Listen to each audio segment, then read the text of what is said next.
Hello बच्चों, let's read this question. The question is, what is our responsibility as a human being to protect our environment? तो यहाँ पे हमारा की concept क्या होगा? तो एनवायरनमेंट को प्रोटेक्ट करने के लिए हम क्या क्या कर सकते हैं? जो भी पोल्यूशन के रीजंस होते हैं, अगर हम उनको रिड्यूस करते तो जो एनवायरनमेंट है वो प्रोटेक्ट हो सकता है पोल्यूशन से, क्योंकि जो एनवायरनमेंट का मेन थ्रेट है वो क्या है? पोल्यूशन, जैसे air pollution, water pollution, soil pollution. Measures to reduce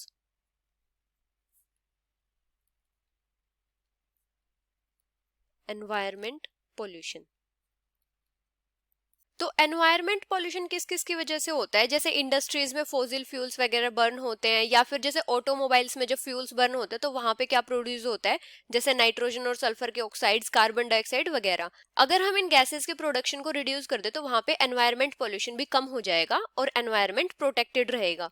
अगर हम बात करें ऑटोमोबाइल्स की,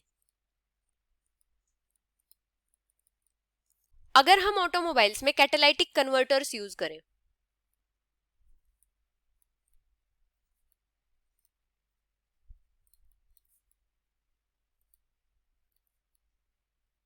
तो कैटालाइटिक कन्वर्टर्स क्या करते हैं? जो एमिशन होता है हार्मफुल गैसेस का, उनको रिड्यूस कर देते हैं. तो इससे क्या हो सकता है कि एयर पोल्यूशन रिड्यूस हो सकता है.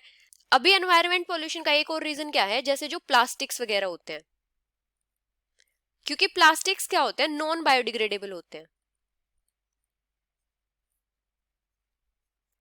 अगर प्लास्टिक्स की जगह हम क्लॉथ बैग्स वगैरह यूज करें तो वहां पे भी कि हम क्या कर सकते हैं कि पोल्यूशन को कम कर सकते हैं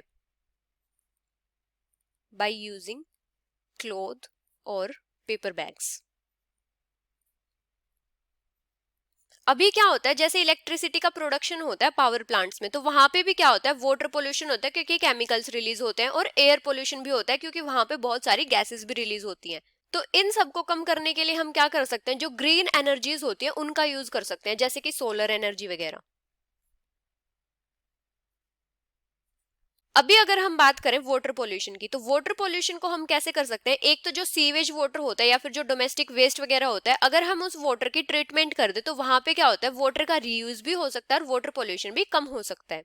और एक एनवायरमेंट पोल्यूशन का मेन रीजन क्या होते हैं? पेस्टिसाइड्स. क्योंकि जो पेस्टिसाइड्स होते हैं ये भी नॉन बायोडिग्रेडेबल होते हैं.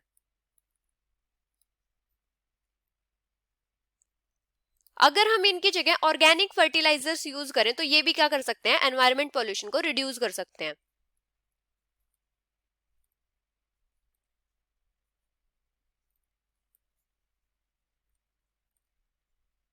ऑर्गेनिक फर्टिलाइजर्स कौन से होते हैं? जैसे कि एनिमल वेस्ट, मतलब मैन्योर वगैरह, या फिर जो किचन वेस्ट होता है, ये सब. So this is the final answer. Hope you understood it well. Best of luck.